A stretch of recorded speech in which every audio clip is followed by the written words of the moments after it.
Welcome, my friends. In one of our recent videos, we showed you how to use the extrude feature to subtract material from a part. Now we're going to show you today how to subtract material from a part using a Loft feature, which is another wonderful feature that CAD softwares allow for. And we're going to use that Loft feature to create what you see up here. Because as you can see, that's not symmetrical across the top of the part there. So we can't just use our standard extrude feature like you might want to. So we're going to get into that Loft here after Mr. Monroy shows us a little something useful about how to check the actual dimensions of the block itself. So in the last video, you saw that whenever we wanted to see what our dimensions were, we used our tool tab and measure. But maybe a little bit faster way to really show what the dimensions of our starting block are here is we can go to our extrusion over here and we can right click on that. And we can come on down to this show dimensions item here. We push that and that's going to give us all the dimensions that we have in that extruded feature to display what our block is. Okay, so now that we've gotten to take a look at that, let's actually start again drawing on here so we can set up this Loft. Yes, that's the end product that we're gonna be creating today.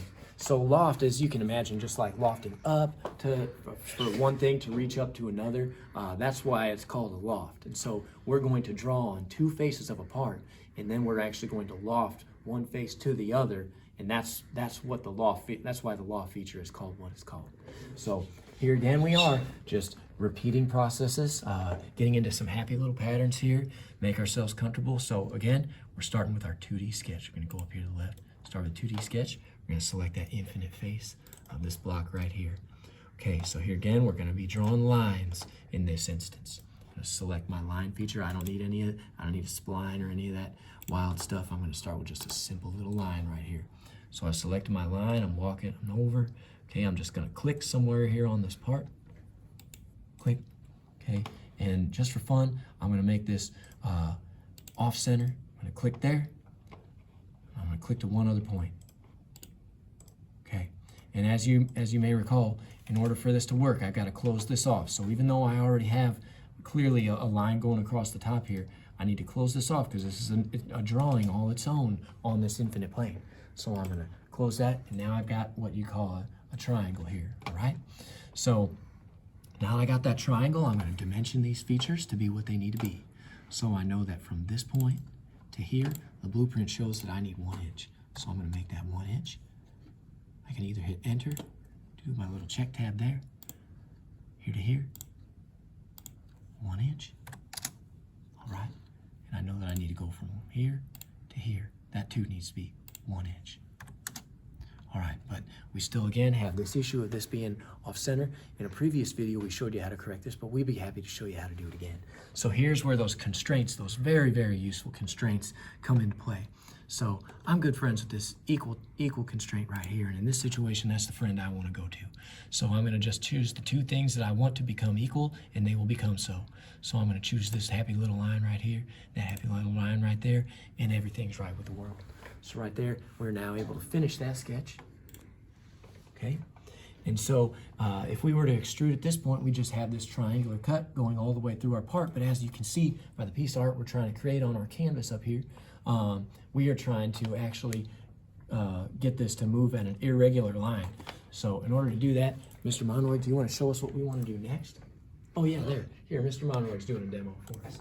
See, that's not what we're trying to create, okay? We don't want to do that. We want to do what you see up on this canvas here, moving at a taper, you might say, okay? So in order for us to do that, we need to rotate our part and draw on the opposite side. So if you come along over here with me, okay, I'm going to use this rotation wheel, and I can go from my current vantage point, which is from this front right corner to the back left corner. My part just spun around for me. So that drawing I made is on this opposite side. So here again, I got to draw on this side.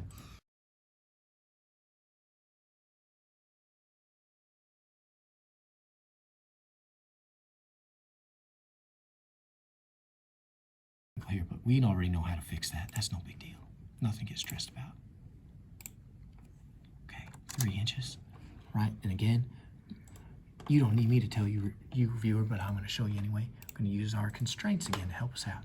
So I want this to be equal to that, and there you have it. All right, so now we can finish that sketch. All right, so now that we got a sketch on one face, and a sketch on the other, Mr. Monroy, would you like to do the honors of showing us how to actually use the Loft feature to connect these two drawings? Yeah, so what we're gonna do is we're gonna go up to our Loft tab up here in the top, and we're gonna click on that. Now that's gonna bring you to this box right here. Now in this situation, you can come in, you wanna select your lines, and it's actually going to select your sketch. And now you can do that on your face, but you see we can't see our back face very well from here. You can also just go over to your tab over here and select your sketch. And then that's gonna put them both into those two sections, and that's gonna complete what you're wanting to do. Now, if we just hit this here, it would join the two faces. And that's gonna give us an error because it's not gonna be what we want. So we wanna make sure when we edit this feature that we wanna select the cut so that we remove that material out of there.